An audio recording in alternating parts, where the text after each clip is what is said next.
Thank you, Angela. I became involved, excuse me, I became involved with Family Rights Group last year when I took part in the Children's Social Care Review and was then invited to become a parents panel member, which I gladly accepted in the hopes that my contributions could help start some discussions which I felt were important. As a survivor of domestic violence, caring for my young child, as well as trying to stay on top of my own health difficulties and living with MS, I found that my local authority's Children's Services Department completely failed in helping me safeguard my very young son from the abuse we were living in. In fact, they enabled the perpetrator of abuse and re-victimized the victims due to stereotyping and prejudices. It was hard enough for me as a male to reach out for help from authorities and for assistance, basically, to protect my young child from the domestic abuse. So the fact that I wasn't heard, I wasn't believed, I wasn't supported, nor was I even signposted to support. It made me lose all faith in the system that was set up to protect children, yet so shockingly failed in my son's case. And it was the institutional bias I faced that led to this failure.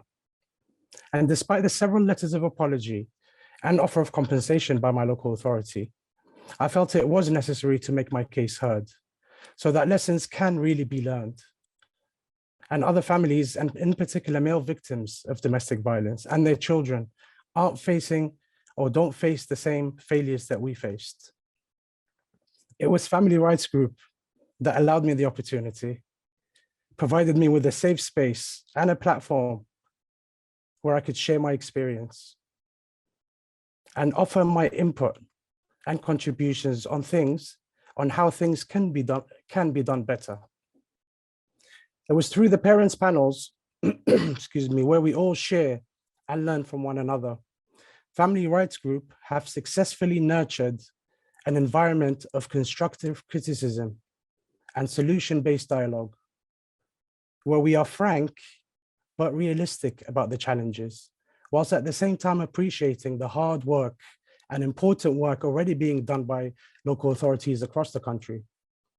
It's this sort of partnership that Family Rights Group, Family Rights Group helps facilitate, where the lived experience voices are not muted, rather they're listened to intently, and where an environment of learning and humility is conducive to focusing on what matters for children and how best to support them in the families. It's this sort of partnership that we hope to see more with Children's Services. And two of the core ingredients for a successful partnership, in my view, are empathy and compassion, but it goes both ways. So whilst we as parents and carers expect empathy and compassion because we are more than just cases, we ought to also remember that social workers themselves are overworked, under-resourced, with ever-growing caseloads. So let's try to be kinder to one another. And as we ask and rightfully expect social workers to rise above their prejudices and prejudging us based on stereotypes, we also should rise above our own prejudices and stereotypes about social services and allow each other to work together rather than guarded in trenches, guarded on what we say, do, or put in writing.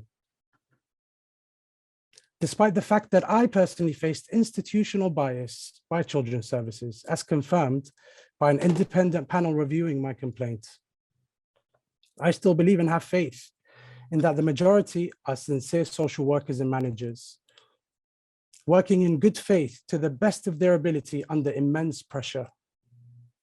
And despite the fact that there are extremely unfortunate cases of neglect and abuse of children by their carers and parents, the vast majority are not neglectful nor abusive.